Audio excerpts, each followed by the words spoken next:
Up time. Well, guys, I am not sure if this video is going to be able to broadcast or not. I've been doing a quick test out here for the last 5 to 8 minutes. And it looks like I'm having good signal. So even though my phone only shows 2 bars, I think that I'm going to be able to broadcast okay. And I thought I'd just give it a go. And if not, then I will stop broadcasting and I'll just do a recording and then publish it later on. Where am I? I'm back in Charleston, South Carolina, and I am. Hey, Alba, good to see ya. Let's hope it stays a good connection. Thanks for popping in. We're here in Charleston together again, and I am looking out from out on a man-made island, and below my feet. Hey, Alexa, good to see ya. Below my feet, first, I've got some dirt and such that's been built up, but below that, there are granite blocks that have been brought down from New England and placed here in Charleston Harbor in order for us to build something on top of those granite blocks. And here it is, panning into view. We are at Fort Sumter. And Fort Sumter is where the Civil War begins. It's the first shots of the Civil War are fired here in April of 1861. After a stalemate has gone on since December of 1860, when South Carolina secedes from the Union. And, this fort is then occupied by the Union garrison, which had been over on Fort Moultrie and had crossed over to Castle Pinckney, then retreated to Fort Sumter, and until April, when Beauregard starts shelling this fort. So we're going to go inside and take. I didn't do a test walk through here because it is a $30 ticket, which makes it a little bit pricey. You can see the Cooper River Bridge there in the distance. I'll give a quick. There you go. Connecting. Oops, sorry, my finger changing the focus. Connecting the Charleston Peninsula over to Mount Pleasant. And Alba, yes, you're absolutely right. It is a nice little fort to visit, as well as back on the mainland. There's a national park site, and then there's a nice museum in here as well. So why don't we go in through the current Sally port, which is they call an entrance to a fort. It's not the original one. The original one was around where we just started a second ago, but that rear wall, which faced towards Morris Island, was largely destroyed in Union bombing in 1863, because that is the wall that faced out towards, to the rear, to the mainland. And this is a sea fort, so it's designed for us to be able to defend from a sea attack rather than attack coming from the mainland. Alba writes, I bought a National Parks card there for $10. Yep, no, I think it's awesome. National Parks cards are really awesome, and I always buy one each year. Usually when I'm out hiking around outside Las Vegas, around Red Rocks, and too hot when I was just there recently. I was unable to do that. Hi, Rebecca Stewart, giving you a big wave back. Rebecca Stewart recently yelled at me for not waving. Now you got it. Wave. Hey, Jenny. See it?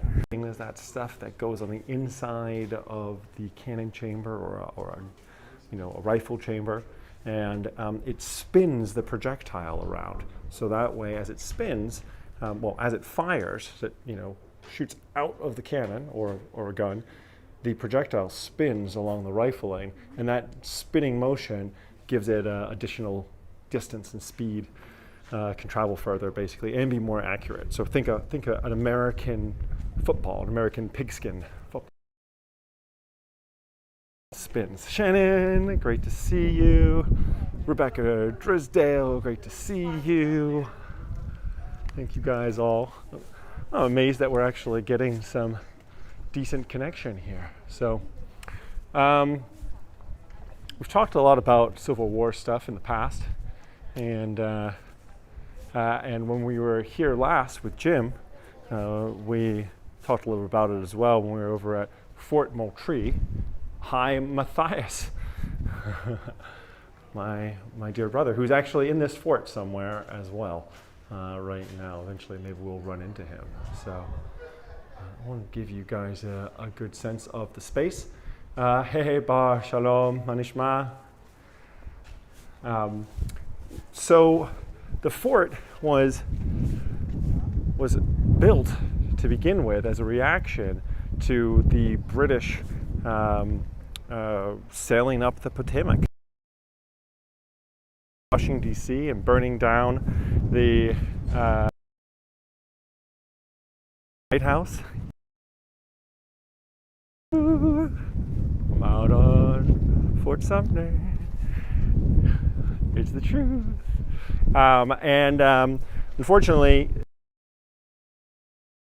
it's kind of when they decide that it's time to start doing something about building something out here to protect in case there is, a future British invasion.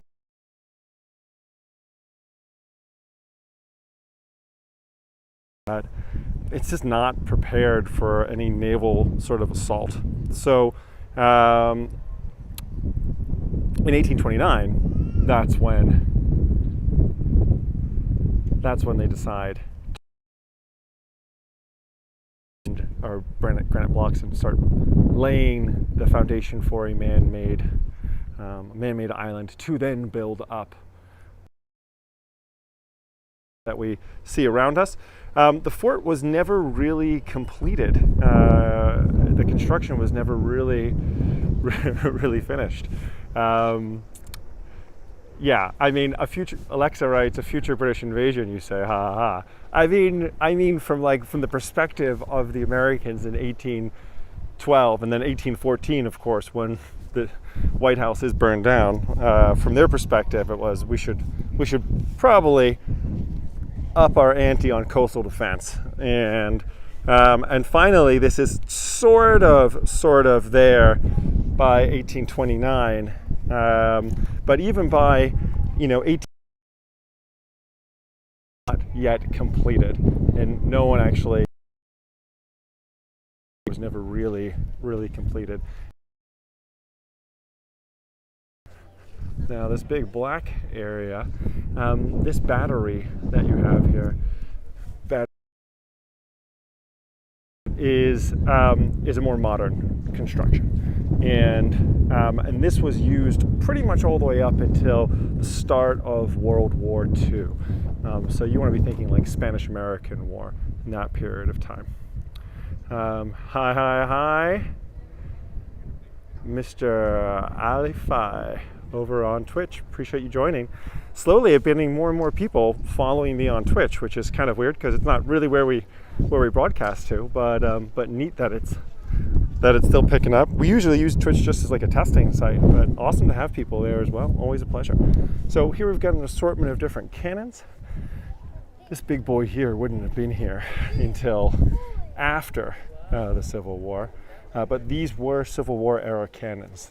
They just weren't here in this fort. Whereas this guy right here, the smaller cannon, definitely was. And this is an 8-inch column. Reading this little plaque here for us. When the Confederates opened fire in April 1861, several and the clean excavations uncovered this in 1959. So good chance that it was there.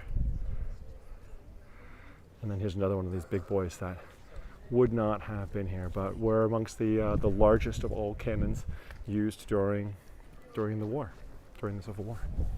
So All right, let's walk. Why don't we do this? Why don't we walk along this edge here really quick? Document some of these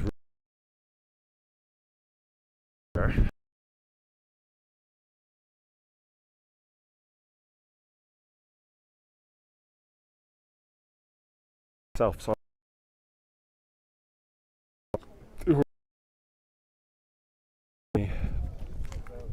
The runway and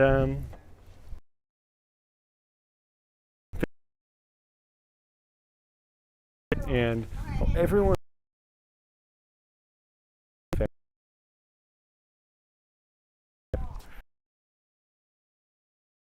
didn't want to lose too much time before the ferry turns around again. I wanted to give you guys just wanted to start streaming after I saw that I could maintain a connection. I'm actually really surprised on, which is really, it's really great. So after the big battle that takes place here, the sort of the main. Come on, there we go. All right, should improve now. We're up on this bluff. We'll also get a better view of the harbor. Maybe we'll even see some more dolphins.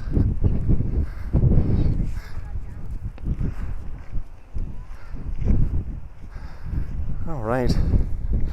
Whew. It's windy out here, guys. Hopefully you can hear me okay. Oh, look, there's a plaque here to our good old friends from the H.L. Hunley.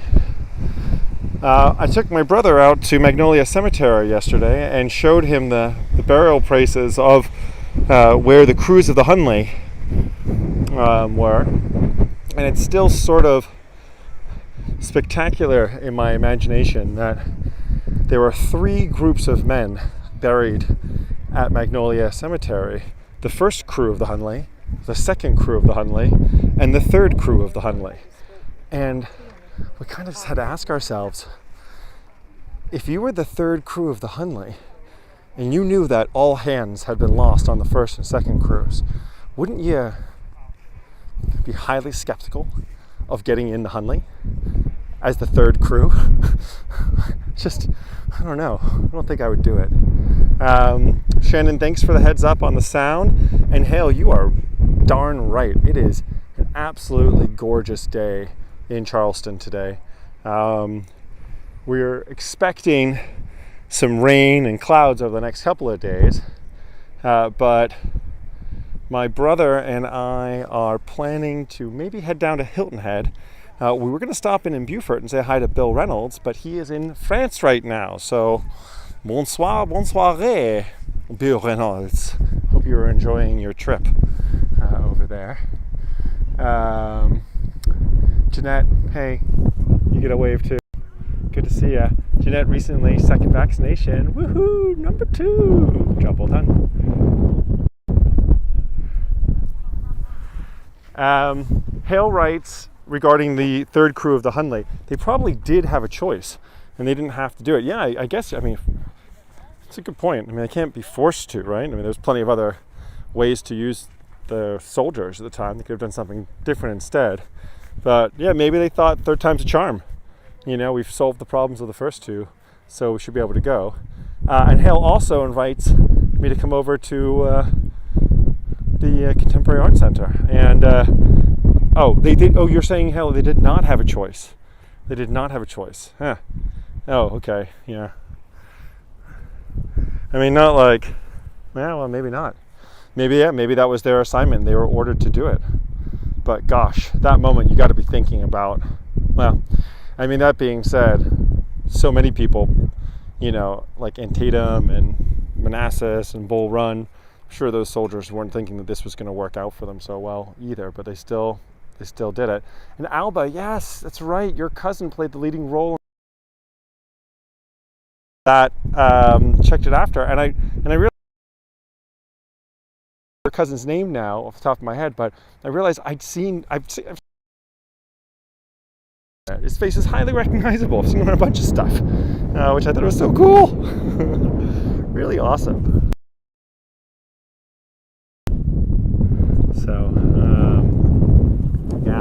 definitely very, very neat thing. So, and Hale, yes, I'm going to come visit you over there.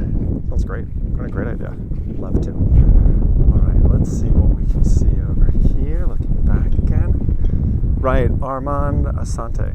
Guys, if you Google Armand Asante, you'll see Alba's cousin, and you will recognize him because he's a very recognizable fellow on face. So I'm up here for the first time myself, guys. I've never been here before to Fort Sumter, and I've never been where we are walking right now because I hadn't checked it out before I wanted to go live and show you guys a little bit of this.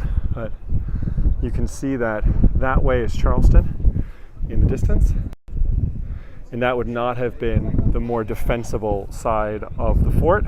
This is sort of the weak side of the fort over here, whereas then this would be, of course, the strong side of the fort. Whoops.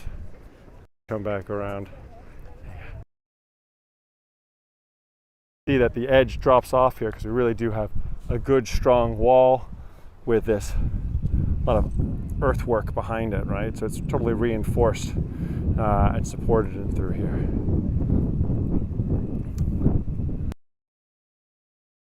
And yeah, we can see over to, if I'm not mistaken, that is in the distance over there is where we have been before, right? Oh, come on, finger. No, don't take away the focus. Oh, my finger looks so sharp, though. But that area right over there in front, guys, that is Fort Moultrie, where Jim was so kind to walk us around before.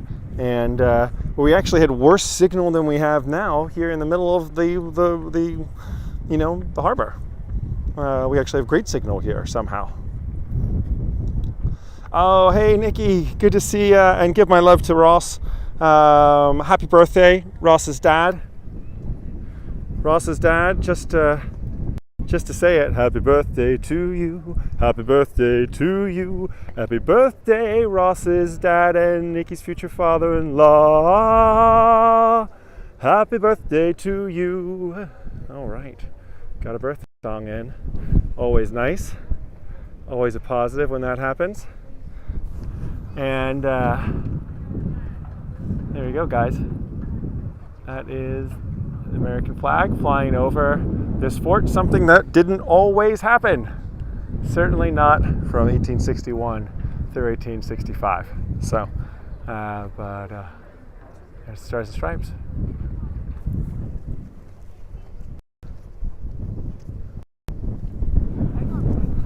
All right. Well, let's circle back around over here, and you can see from this angle the boat that was Robert Fulton's old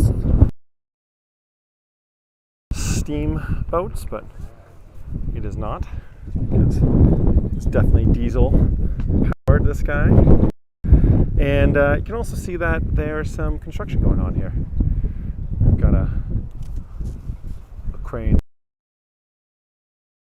along, and I think they're doing some repairs to the dock and reinforcing it, which you need to do. Rising tides and harsher weather is tiring out old fortifications like this. So, and here we can look into kind of the entrails, the innards of the fort. You can almost imagine, right, back in the day, as artillery shells were flying across, well, back in the day, this would not actually have been here. This sandbar that you see that's connecting us right now to the next area of land, that would have been, this is added in later on. So this would have been isolated. You would not have been able to walk across there like you can see some people are doing, even though they've been forbidden to do that by the ranger. You can actually see in front of them very clearly what is a stop sign saying do not go any further than here. We're just going to go a little bit further because freedom, Don't tell us not to do what we want to do, America. Although you can also see that there's a ranger who's going out there to say, hey, freedom is limited when it's across a nature preserve. Yep, fair enough, as it should be. Measured freedoms, guys. Small doses, not too much at once. No, all right. So, what else do we got to say here? Let's go explore a little bit down below. I haven't seen this myself, and we only have so much time before they get us back on the boat, which is not the worst thing in the world, because a boat return means lunch. And I'm thinking maybe Edmund's Oast today for lunch. Jim, my friend. I know that you've got a tour starting at 1400 hours, and I was going to reach out to you right after and see if you wanted to join us over at Edmund's Oast, perhaps for happy hour. What they call, can't they call it the very sad hour? Which is kind of cute.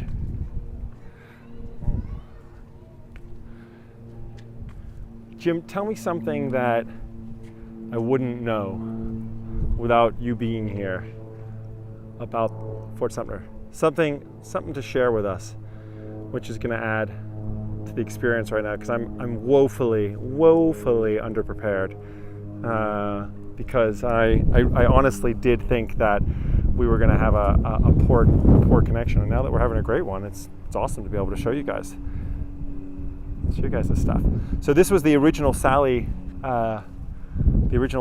port along the space. There used to be a 3-story wall here, which is how you'd enter in, is my understanding. But it got very much destroyed. Alba writes, Fig Restaurant here in Charleston is also very good, but a bit pricey. And I've been there once, and it was excellent, and it was pricey. And until the return of modern day tourism, that's out of my consumption range. Abner Doubleday was an artillery officer here, writes Jim to us. Who was Abner Doubleday? One must ponder. After that, oh gosh, what an absolutely beautiful day, guys. It's hard to argue that it's a nice one. And for all those who are worried, I did put on sunscreen, which is great. Oh, it's so wonderful to have. Jim writes, Abner Doubleday was the father of baseball. Here we go. And I guess one has to ask Jim, was Abner an artillery officer for the loyal states or for the rebel states? I wonder. Googleable, I'm sure, but it's more fun to ask Jim.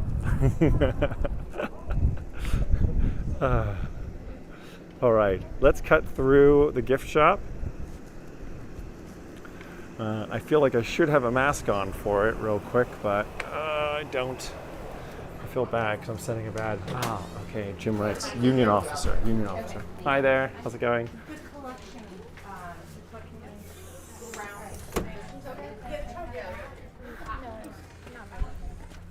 Oh. Alba, I love that you're giving us restaurant recommendations right now. Rue, as they often call it, Rue de Jean, has the best mussels, she writes. Well, you got to exit through the gift shop, right, Alexa? That's the trick.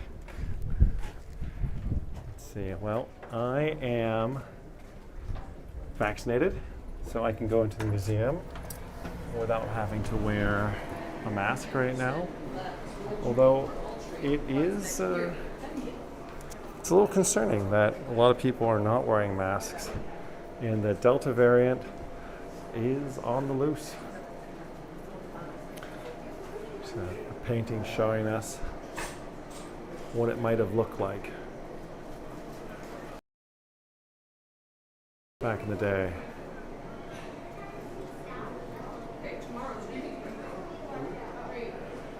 Ah.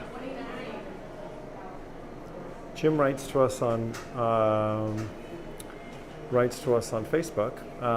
Major Robert Anderson, following the Civil War, went to Nice, in the south of France, as convalescence, and he died there. Oh. Let's take a look. Here's a little model of Fort Sumter, April 1861. Feeling of it before it would have been ruined. Jeanette asks, how do they know whether or not you are actually vaccinated? Do they ask to see a card? And the answer is no, they don't. It would be probably against your civil rights to be asked about your medical status on something. But yeah, what are you gonna do? I'm gonna find it, Jim. I'm gonna find that flag, guys. Real quick, this is the reason why they call it Fort Sumter, is because of this guy, General Thomas Sumter, and he was an American Revolutionary War hero. They called him the Gamecock of the Revolution. And I'm pretty sure, correct me if I'm wrong on this, South Carolinians,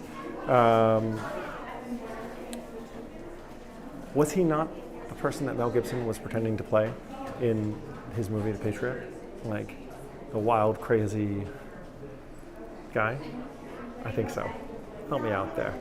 Mel Gibson, was he actually playing this gentleman here who got so angry and upset by the British burning down his house that he taught him a thing or two? Okay, great. Thank you, Alexa, for confirming that. I thought it might be. And Hale writes, anti-vax is anti-vax, so be careful. Yeah. Yeah, I mean, I feel like I'm in a good place, but I really worry about my countrymen who have been, for one reason or another, led to believe that they shouldn't get vaccinated, and now are going to be highly exposed and at risk to the Delta variant. It's scary stuff. Yeah, and I agree with you, Alexa, that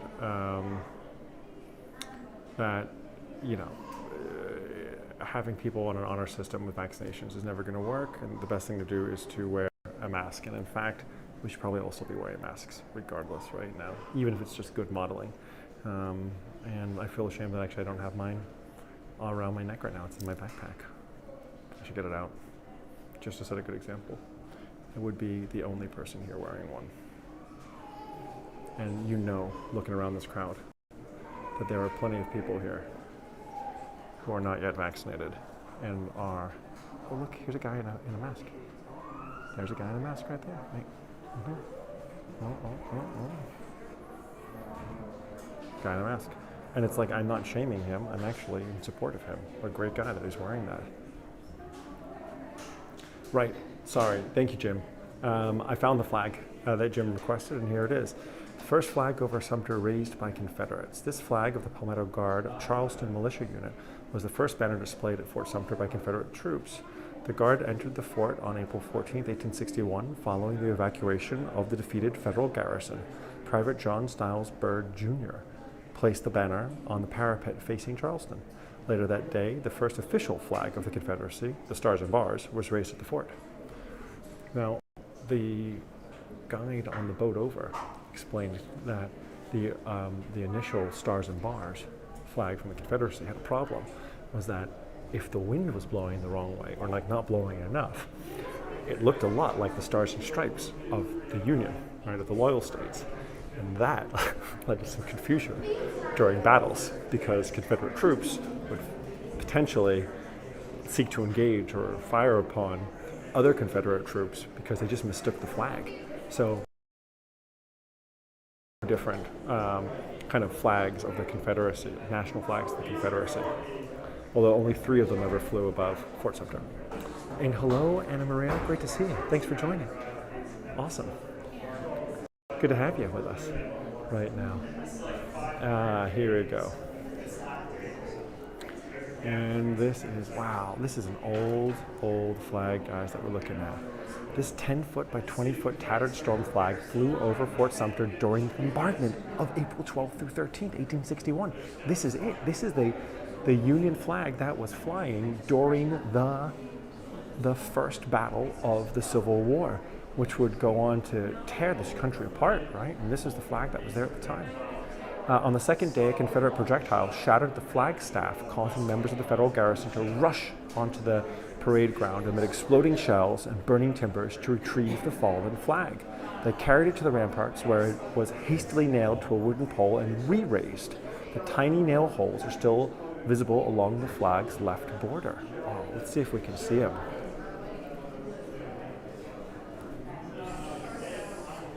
Let's see. Get in and see it together, I think. And the lighting's not. Oops, I think like right there is one of the nail holes.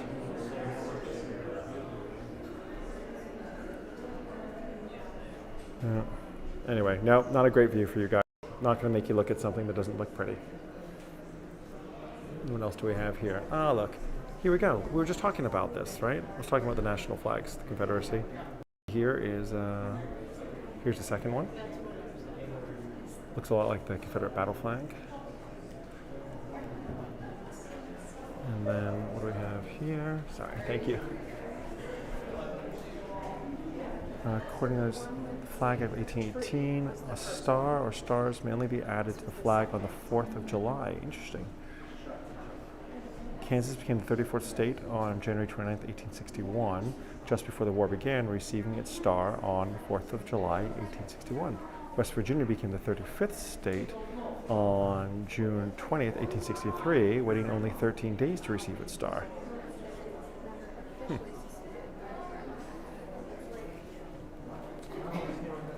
All right, well, there's a great chance that we're going to get a tour around the Charleston Museum, which Alba, you've also recommended before, because of the replica of the Hunley that's there.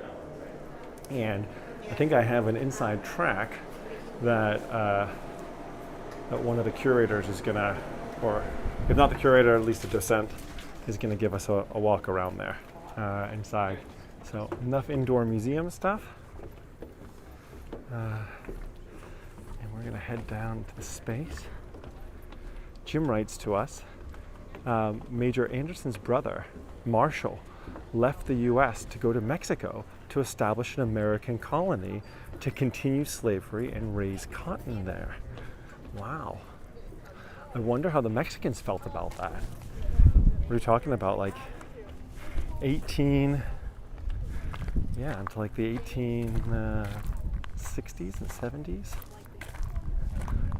I'm trying to remember when was coming across, and of course it's much later. Of course it's not until the very beginning of the 1900s. You have that gentleman there, and learned a lot about that while I was in El Paso. The Mexican-American War. That would then give the Rio Grande its official border between the countries. Well, it looks like people are returning to the boat. Why? 129? I guess that's it.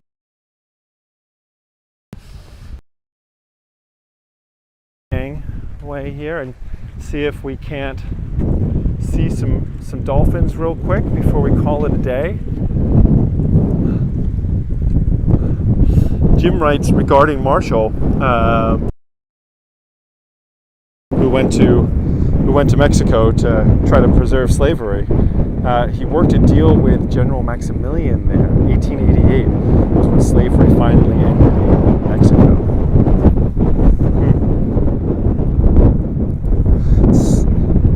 It's inconceivable, like, to think of slavery, and it being really like of course, the cause of this great divide. There are so many people absolutely convinced that slavery was an institution that was worth fighting for and dying for. And equally, it's also crazy to me in a way to think that there were so many people who thought that the Union was worth dying for and preserving the Union, right? Because Union soldiers weren't fighting to keep South Carolina, like slave free or something. Like they didn't care about that. They were fighting for the institution of the Union. And it's very windy on the dock. I'm cupping the mic and walking back a little bit because I don't see Flipper out there right now. Hey Jim, thank you, brother. Really appreciate the assistance here, and great seeing you. And not leaving Charleston until we get together. So have a great tour at 2:00, which is starting soon, and hopefully we'll see you after. Okay, we texting.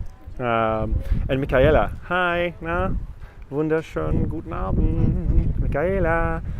Liebe Grüße. I'm sure that you were very happy with the result.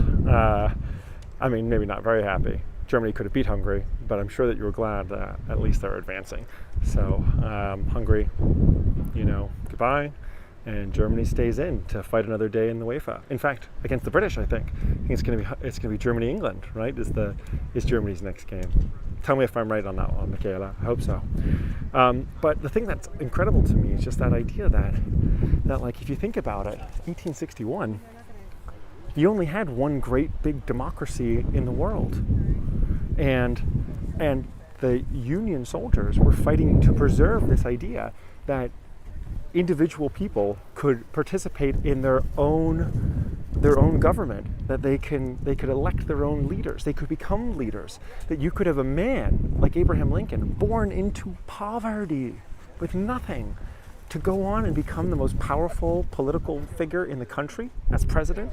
And that was something that just wasn't happening anywhere else. And you could imagine as well, at the same time, you'd have these European and other world powers licking their chops during the Civil War, hoping to prove democracy does not work, and to tell their people, if you want to have a successful country, you need us to rule you and tell you what to do, right? It's like that Hamilton song, where King George is speaking to you'll remember that I've served you well, but you're my loyal subjects. So this is the relationship. And the Union was fighting to preserve not just the Union, but to preserve this idea that democracy works and not allow it to fail in that moment. I think it's a brilliant concept. I mean, you wish they were fighting to end slavery, but the emancipation of the slaves doesn't even come until later on in the war, right? So that's not why they were getting involved. They were getting involved to preserve democracy in this great experiment that was taking place here, which had only been taking place for, at that time, 70, 80 years? So it hadn't been around for very long. Anyway, I find it really touching. Guys, we're coming up on 40 minutes. I'm going to let you go.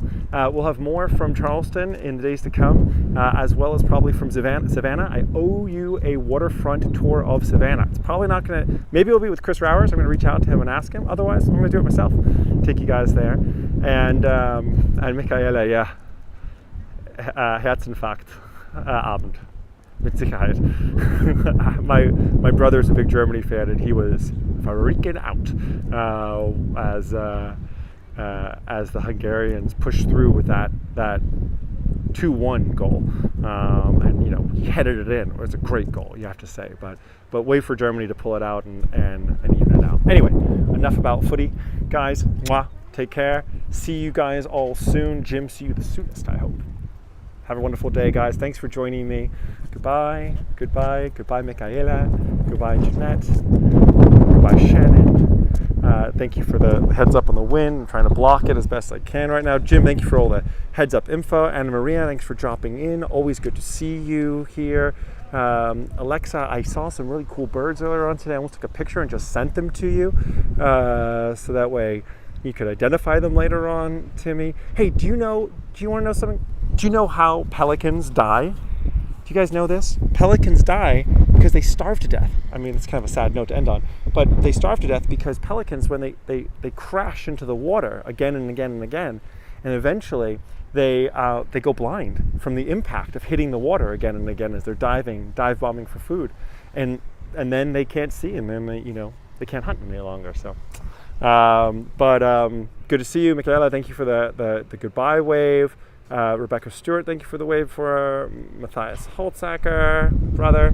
Alba, wonderful, always great to have you and contributing. You add so much. You guys all do. It's a great community. Hale, definitely want to come visit you and see some contemporary art. So all of this is happening. Mwah, ciao, goodbye, peace out, guys. Stay strong, stay healthy, stay well.